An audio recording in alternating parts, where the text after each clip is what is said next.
she is. Yay! Yay, we got her. You're muted. You're muted. And you're muted. I would expect nothing less. There is something, I'm telling you, there's something in the air.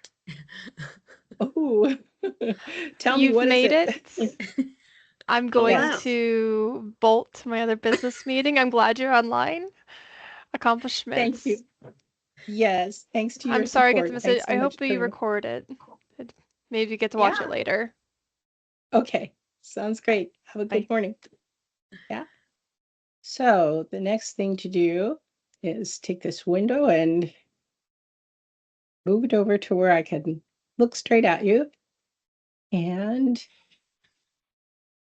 share something. And for some reason, I don't have permission to share in this meeting. So Sharon, can fix that. Okay. Yeah, I was just looking. I don't know what is going on with these links, but we might just have to make a new meeting because I think some of the links are getting janky. Let me find you 1 second.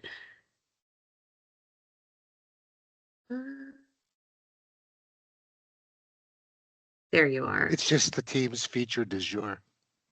Oh my goodness. Oh my goodness. Oh my goodness. Okay, that should have solved your problem.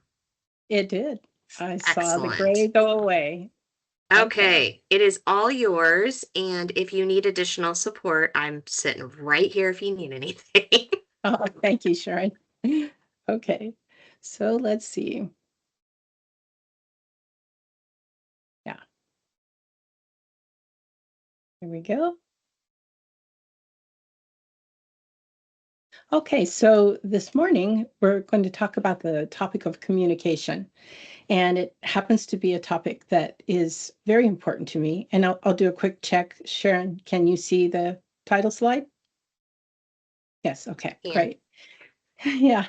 So, throughout life in business, which is what this presentation particularly focuses on, is business communications, but also in my personal life as a parent, a grandparent, spouse, friend, communication has got to be the top, if not the next to the top skill I've had to develop. And the title of this presentation I chose because communication is something that we all attempt many times on a daily basis. And the reason I put the word resonate underneath is that when you hear music and you really hear it, you hear it once and then you process it inside of yourself.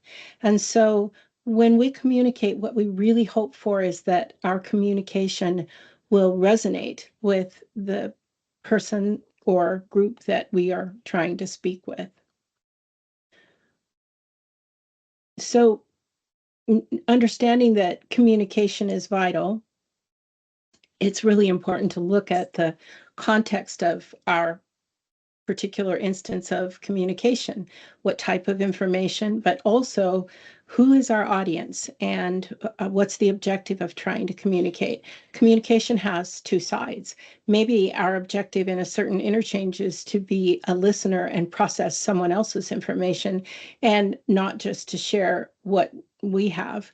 But in either case, we need to be skilled at the interchange that communication involves. And that involves understanding our audience and also understanding the type of communication that we're doing. And there are two particular types that we see often in business, and those are procedural and subjective communications. And they each have value because procedural information is what we can use to execute tasks and actually accomplish the goals that drive us forward. But subjective communication is often what sets those goals. And so we'll talk a little bit more about that. So the question I'm asking at the top is, are you teaching or leading? And they're two very different spheres of communication. So if we stay on the left for a moment about procedural information, it's a much more defined body of information that we wish to share or receive. It usually has a true false aspect.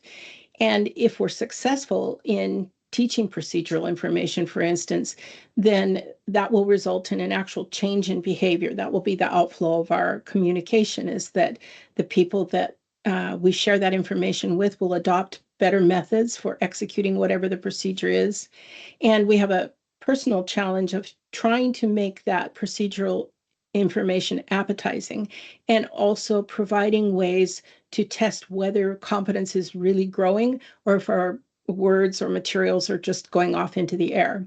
In an AIM presentation that I did several years ago, one of the people from that content management organization came back to my user group and gave a talk, and he explained that in corpus of millions of documents, most of them, the average lifespan, they did a study, was 13 days.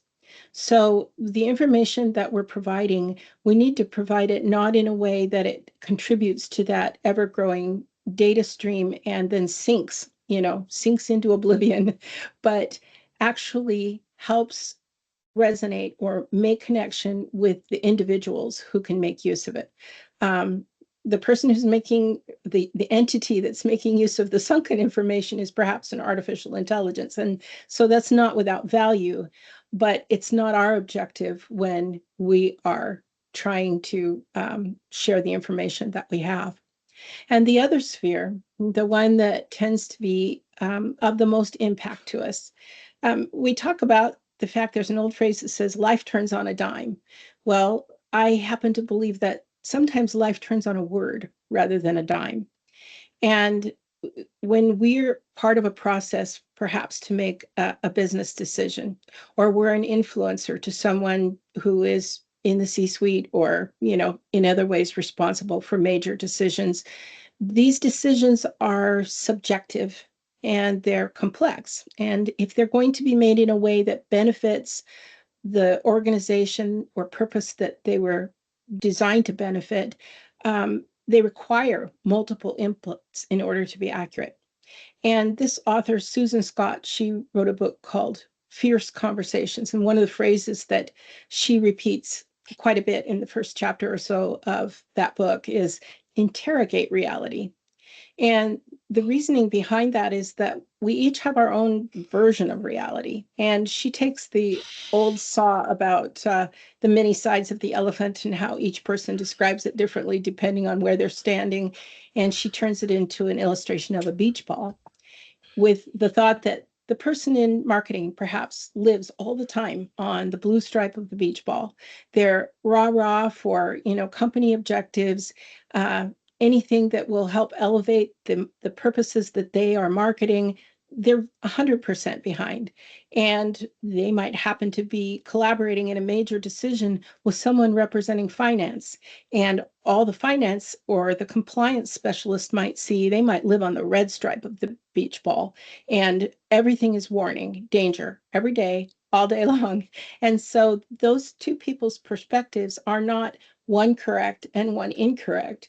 They're both correct. And so in order to successfully bring a conclusion that both protects from risk and achieves forward velocity, they have to be able to come together and integrate those viewpoints. And so a really important underpinning to that is that to effectively lead, you have to be able to not just share your expertise, but engage stakeholders, because their expertise and their perspective are vital in determining that path forward.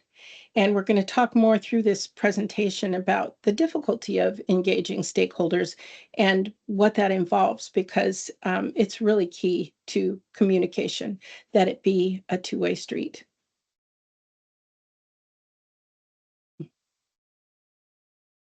So one of the things that you can do if you are in a position that is responsible for presenting or promoting a viewpoint is to love your naysayer.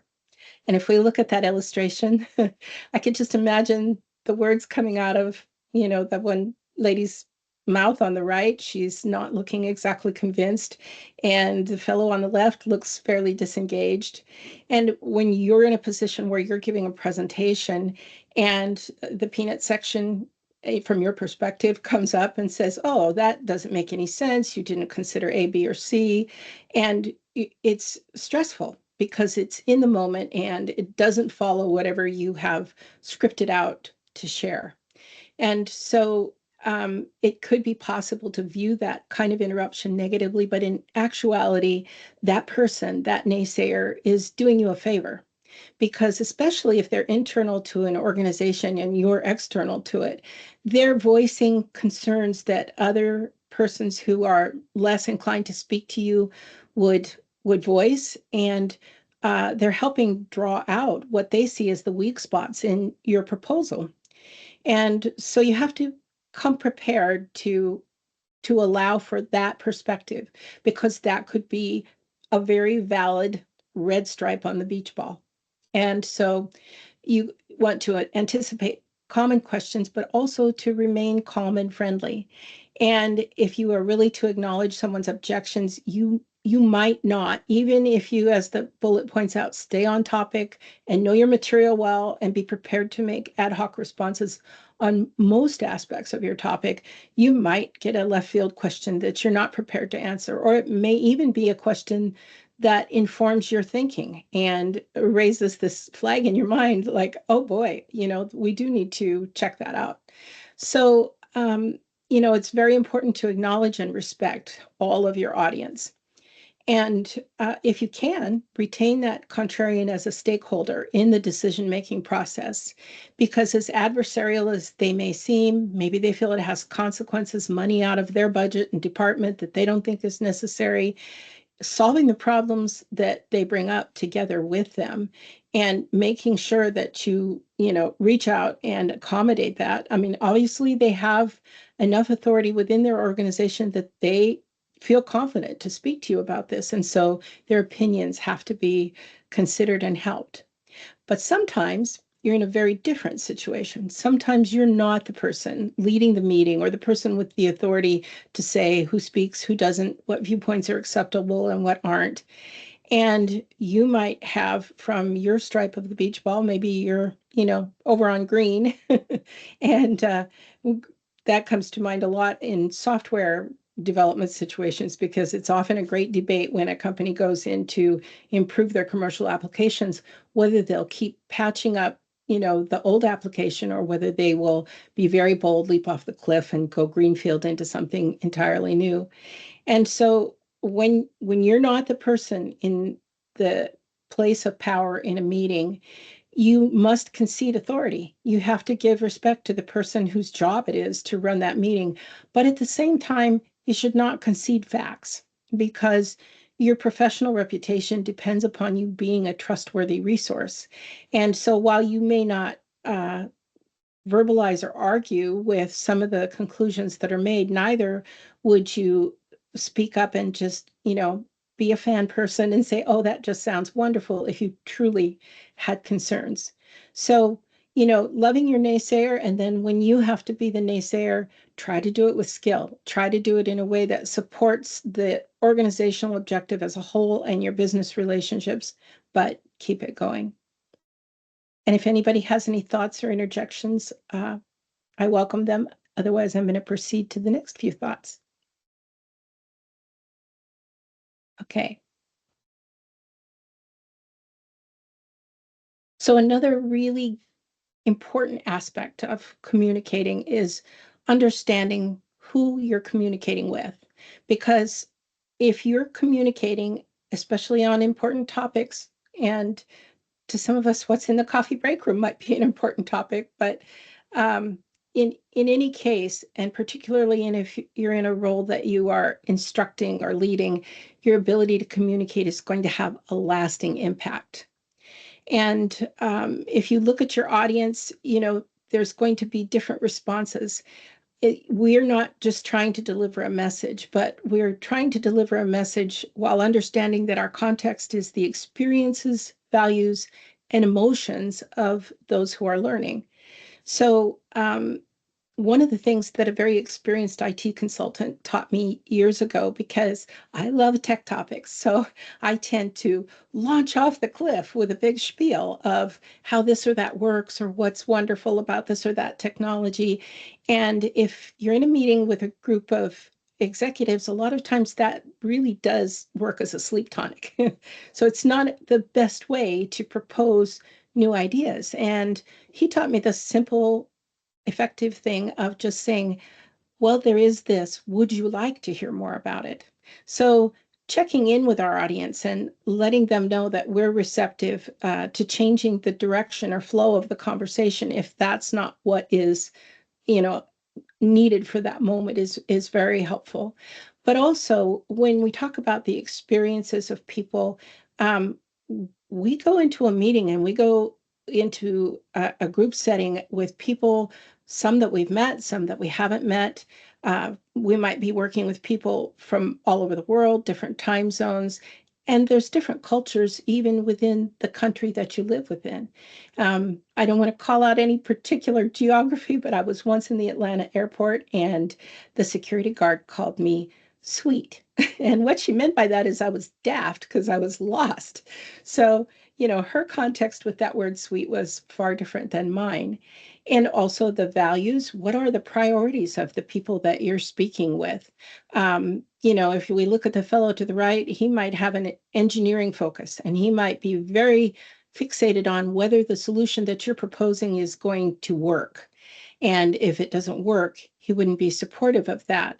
And also, the emotions that are being created.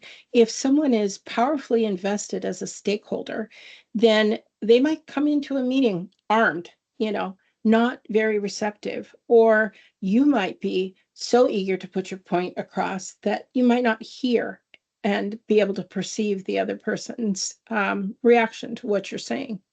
So one way that we can help ourselves through these processes is to remember that when we communicate, actually, it's not a one-way street. It's always two-way. And we are asking our listeners to participate with us. That's whether we're sharing reference material or demonstrating or just speaking. They have to make an effort on their side to absorb what we're saying, to determine whether it is helpful to them. And then if the communication is successful and it does resonate and it does stay with them, then turning around and making application of what was discussed is a way that we'll be able to know whether they were able to understand what we said and whether we understood their frame of reference correctly. And that goes back to that illustration that you might be in a business meeting and, what you're giving to an executive group might be very different than what you're giving to an engineering group. And the same flat set of slides delivered accurately might not resonate, might not be helpful. So one of the questions that I ask myself is, what is your why? What is theirs?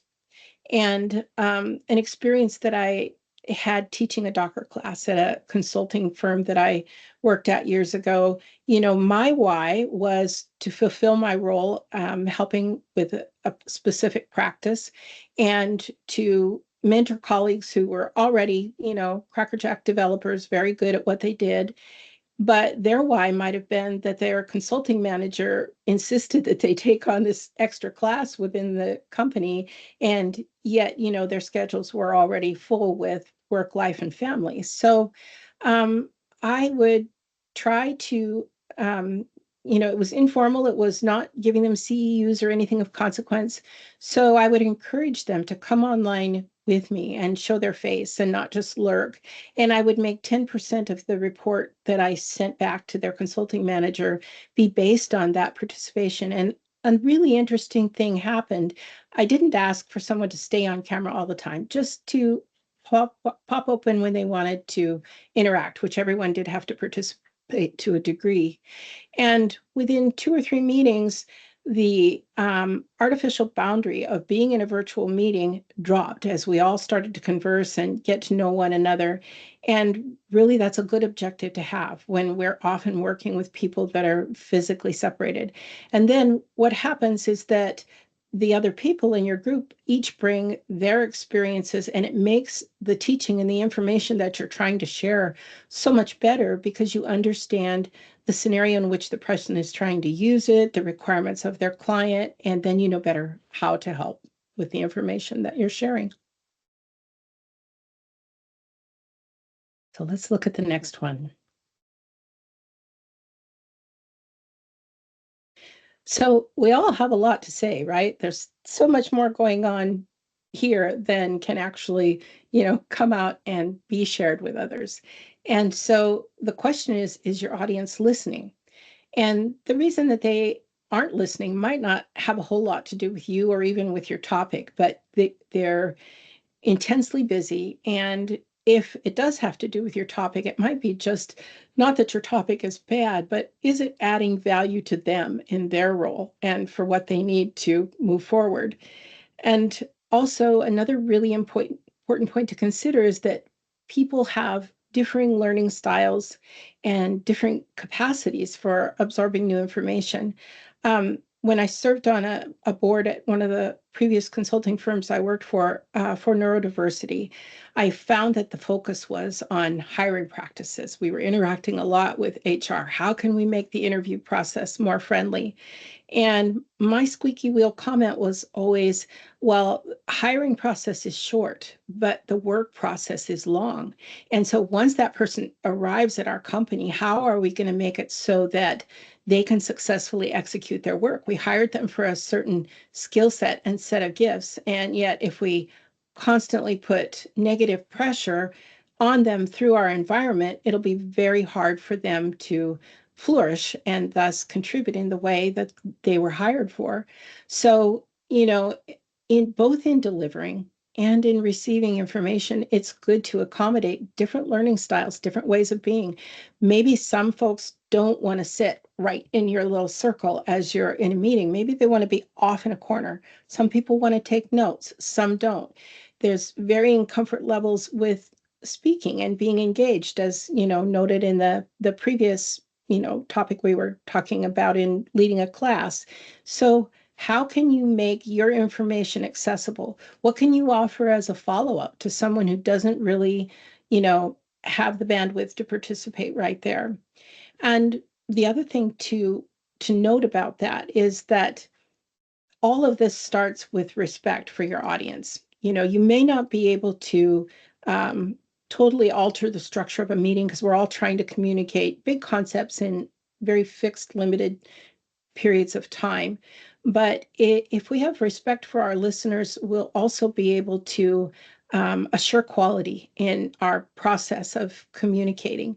And one of the examples that comes to mind quite a bit as someone who's been involved in many software development projects is that if we are able to open up and gather information coming towards us more successfully, requirements gathering from all kinds of people, not just people who have a leadership role in the organization, but people who are working with what we're asking them to use every day, then we'll end up with a better product than if we wait till we release a product to QA. And by that time, it's too late to reinvest in redeveloping major features.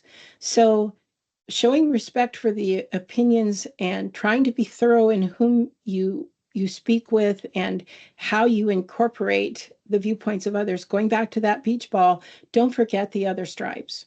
Try to think about who else might impact, the life cycle of what it is that you're trying to create or promote, whether it's an educational program, a software product, or some other business artifact.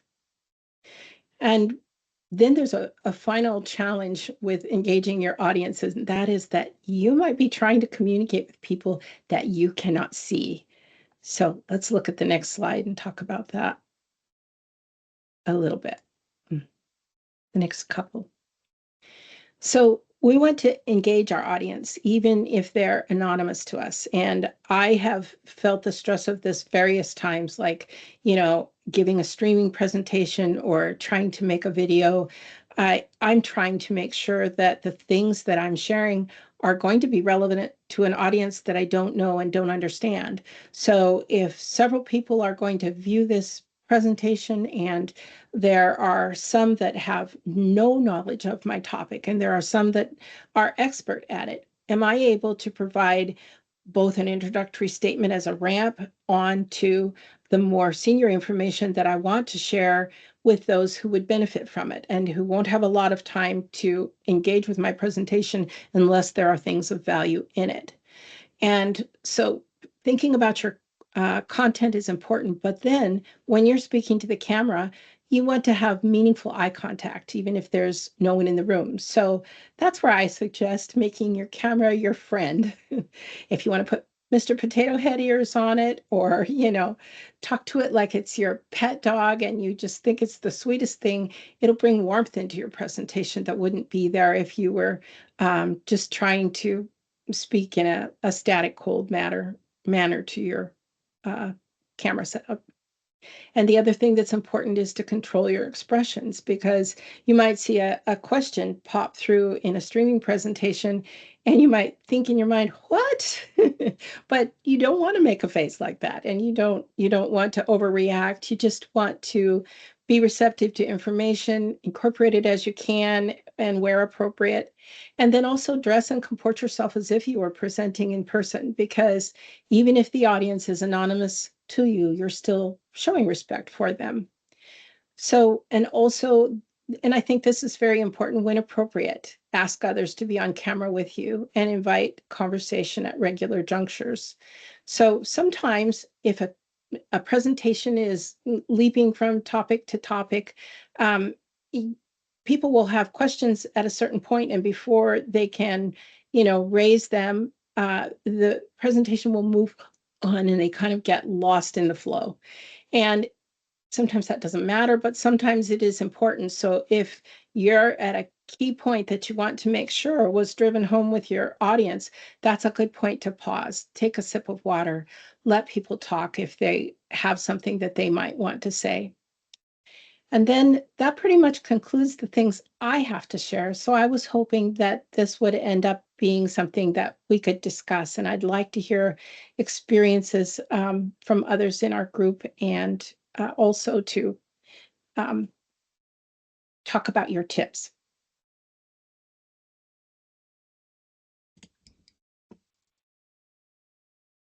Sharon, can you moderate if anyone's willing to contribute? Yep. Yeah. Terrence has his hand up. Okay, great. Hi. Thank you so much, Ramona, for sharing with us.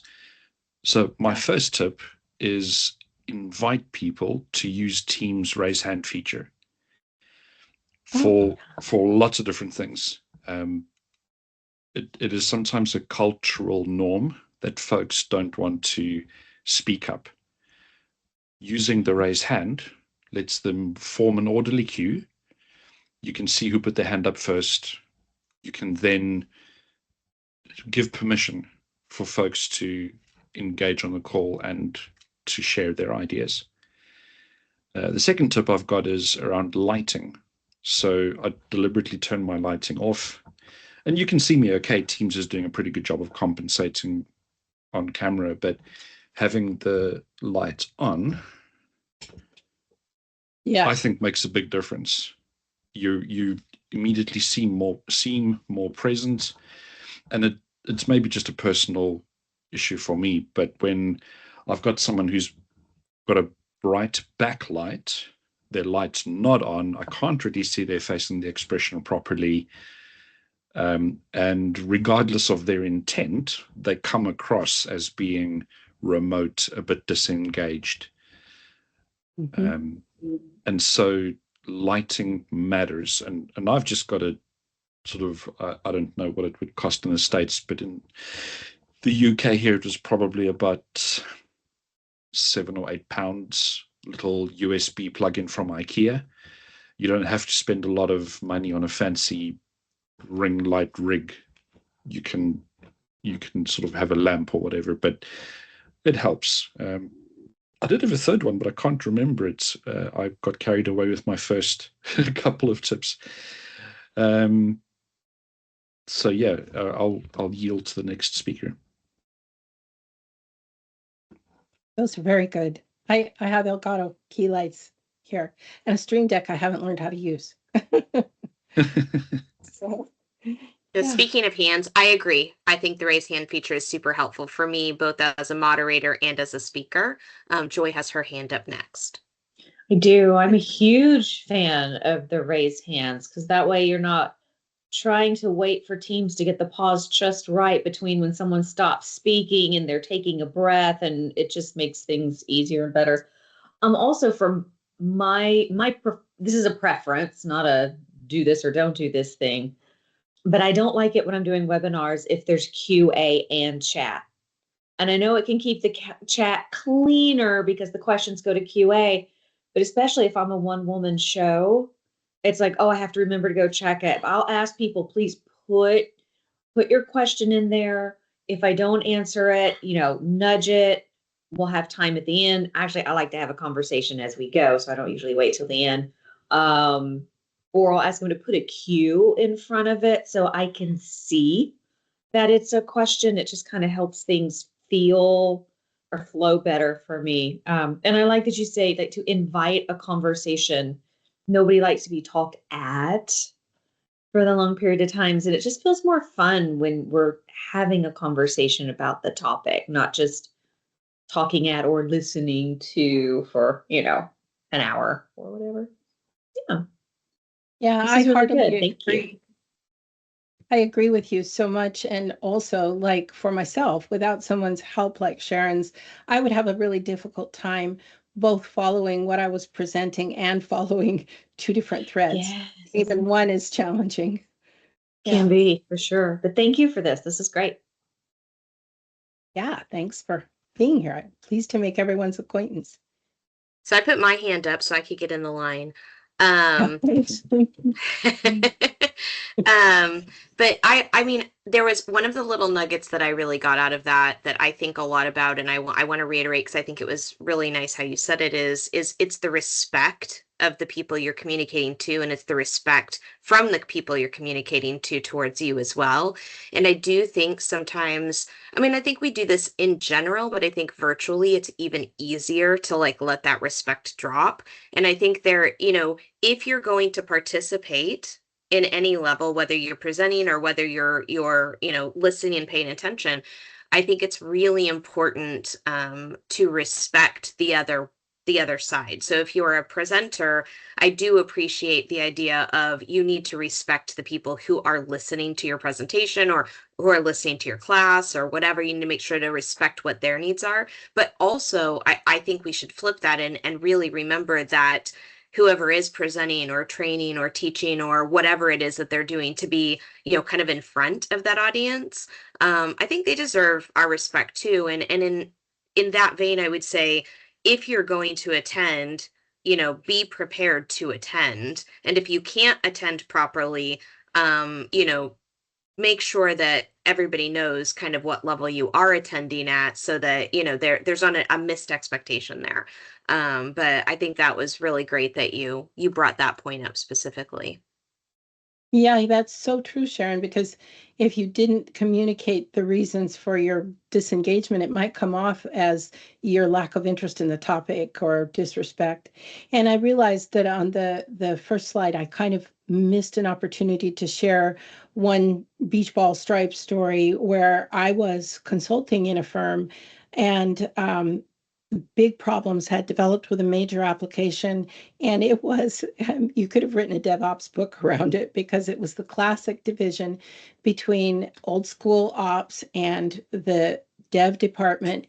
And the two leaders of those departments were so angry with one another that the point of bringing up that illustration is that by the time it gets to that point, communication and the understanding of the other person's stripe has disappeared long in the rear view. And they were both grabbing the ear of the CEO, who ended up in a position like a parent trying to break up a fight between kids. And while all of this was happening, a major corporate application that the company's revenue depended on was being held hostage because they couldn't get the teams to work together, move forward, and solve critical issues. So it's really, really important that we be able to find strategies to communicate in difficult situations. And, we also all miscommunicate sometimes. And I've had plenty of experiences where I feel like I've missed a golden opportunity to communicate, or I've spoken on something but not felt like I correctly, expressed what I was most needing to say. I'd be interested in anyone's experiences that way and how they recovered from that. Mm. Christine has her hand up as well. Yeah, It's sorry from before, not the exact question that you just asked. Is that okay? that's okay. Yeah, perfect. Yeah. Just the tips that you were asking. First of all, your entire presentation and all the tips people have given so far, I'm like, yes, yes. But I was going to add in some other tips. Is that okay right now? You'll remember your question and ask it. Okay. Yes. So I agree with everybody with the hands up. I do both running meetings of all the regional IT directors. I'm a headquarters IT director. And I also run webinars, which kills me sometimes, but I do 20 minutes to 40 minutes every single week on Microsoft 365 tips to end users. And so the way you present is so different depending on if you're running a meeting or you're presenting, demoing like you just did. And so like reading through your things, I had kind of different tips for both. And the newest one is anybody else using Loop yet for meetings? I Oh, get it. My Microsoft Loop, it's new. It's not new, but it's new with all its integration. And if you are in the tenant, and I'm not sure you can do this if you're not in on the Microsoft tenant right now, you can click on notes. And it is just like so amazing what you can do with Loop. And it focuses my people when we're in meetings, when I have all the regional IT directors, because pre-meeting, we do the agenda. During the meeting, everybody has the notes in front of their face. And I think whether you have a presentation going, it keeps refocusing you back as this is what was on the agenda. And we transcribe and have the meeting notes. We have some of our own, but then we let AI write them now. And I feel like it keeps everybody listening and knowing what's going on next and keeps us focused. So that was a tip. We have been OneNote users since, like 2013, I think was the year of OneNote. We've been using it since then. So we always would share our screen, meaning running a meeting, not in demos. We'd share our screen in OneNote, and that's where we had the agenda and we took the notes. So we focused people that way before. It's so nice now that we don't have to do that, and we just copy the Loop component into OneNote when we're done. So our notes are still complete there. So new tip, we still struggle with it. It's not perfect yet, but the fact that you can paste the link into a Teams chat or a Teams channel, that you can put it into an email, the link for Loop, if I'm not being clear, etc., I think is really helping me out. And back to the raise. Go ahead. How are you finding the accuracy of the transcription of the meetings? Is it pretty solid? Yes, and we have lots of different nationalities in there we all speak English during the meeting, but have accents in different ways. And we are having very good luck. Now, when it's a meeting of regional IT directors, I put the responsibility on each person. Please go through and make sure that what you think from you is represented correctly. And I don't go back and reread if they fixed it or not. You can only do what you can do. Right, exactly. And I would say, and I think a lot of you would probably agree with me, since Ignite and all the updates since Ignite, I mean, the AI stuff has gotten 50% better. I mean, it's a game changer. And we rolled out a pilot group last April 2024. So we're really loving it. So the only other thing I was going to say is in webinars, when I'm training, like you just demoed, at the end, when you ask for questions and there's silence. Yeah. And it's just like, okay. And then you kind of move on and say goodbye. Using the polling, pre-setting up some polling messages that pop out in front of everybody is useful. Or when I don't get that organized, which is often, I use the raise the hand for your hand if you've learned anything new today. And so that I'll try to use it, as a polling feature, just to like make sure that I'm doing something worthwhile for them when I'm training a webinar. And I'll stop there. Thank No, you. that was excellent. That was really excellent. There was something a couple months ago in the news about Whisper being a little bit early adopted by our healthcare providers and making very inaccurate transcriptions, things like putting in someone's health record that they'd attempted suicide when they hadn't even discussed mental health issues. So there was a little bit of a dust up over that sort of thing. And so that's why I was asking you how it's doing with accuracy. And that's a really good point you bring out, that we have to be individually responsible for the output of our communications. If I said something in the meeting, I might want to check the transcript and see if it's okay. Yeah. And I did see another hand. Yeah, Terrence. Yeah, Dan's hand briefly flashed up, but I wasn't sure if that was a. I mean, I do this sometimes. I click on raise hand when I'm actually going for the react, and I want to do a thumbs up or a heart, and it's like, oh, Terrence has got his hand up. No. Actually, anyway, I deliberately put my hand up because I remembered my third point, and that great. was, and it's a skill I'm still learning to master, but it's don't be afraid of a silence. So when I'm at the end of a slide or at the end of a point and I'm asking if anybody's got questions, to pause for a little bit longer than what feels comfortable, because people may have questions, but they're still formulating them. And I know personally, when I want to come up with a question that might be a bit complex, I take a while to reflect and like, how am I going to phrase this question? And so the speaker may carry on before I've got a chance to, and if I'm not using the raise hand, then, we don't necessarily know that the person has a question. So my third tip is just pause for twice as long as what you're comfortable. And then people may come up with questions. But I love Christine's tip for getting a bit of that engagement at the end. And it's a tip that I'll steal. I'll take inspiration from, should I say. Yeah.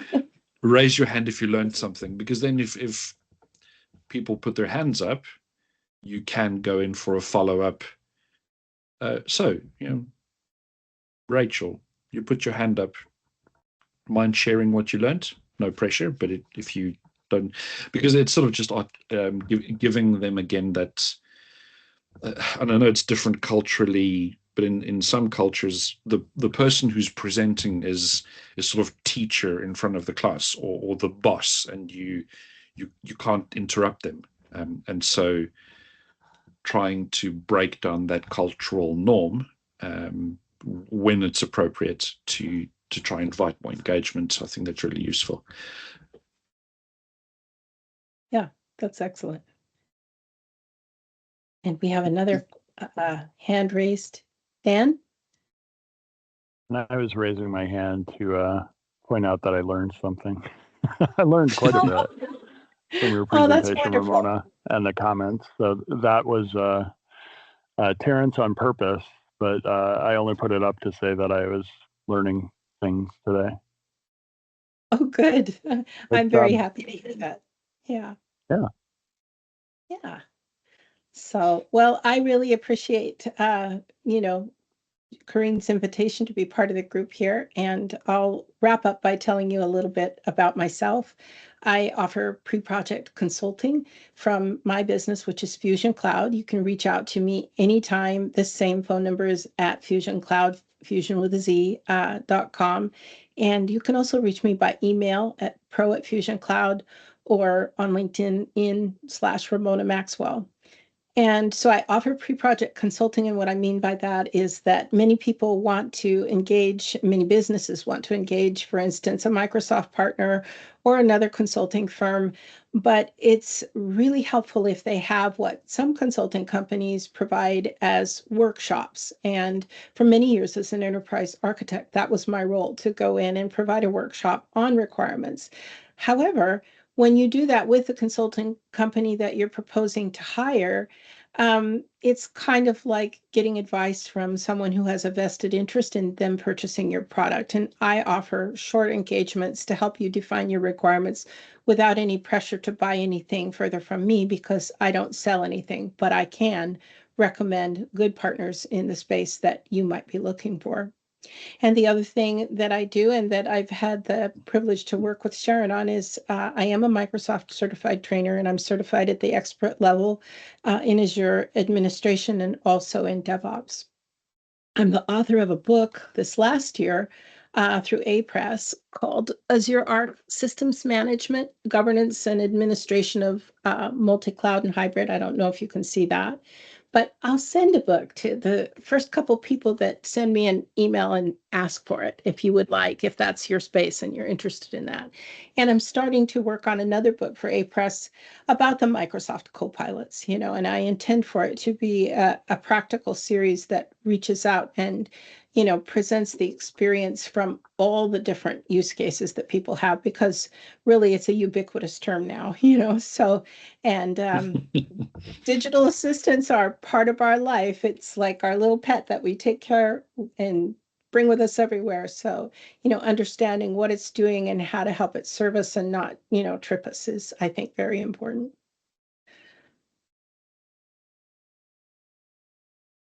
Well, thank you so much for being here, Ramona. This was fantastic, super helpful. If anybody would like to follow up with Ramona directly, there's her information. Thank you guys all so much for coming this month and spending time with us. I think this is such a great group of people. And I just always look forward to this every single month. I have no idea what next month will be, but I guarantee we'll have somebody for you. And it'll get promoted out on all the channels, so you'll hear before too long. So if anybody needs anything else, feel free to pop it in chat. Don't forget to connect and share your networking details in chat.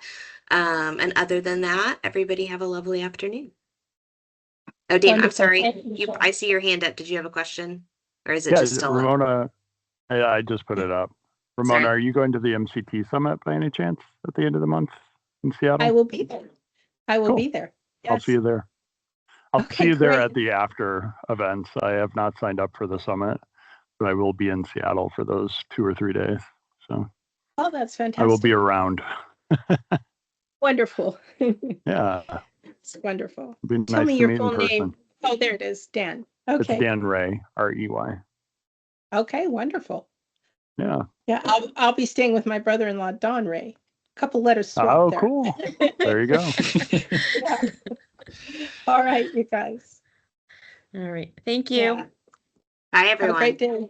Bye. Bye. Take care, everyone.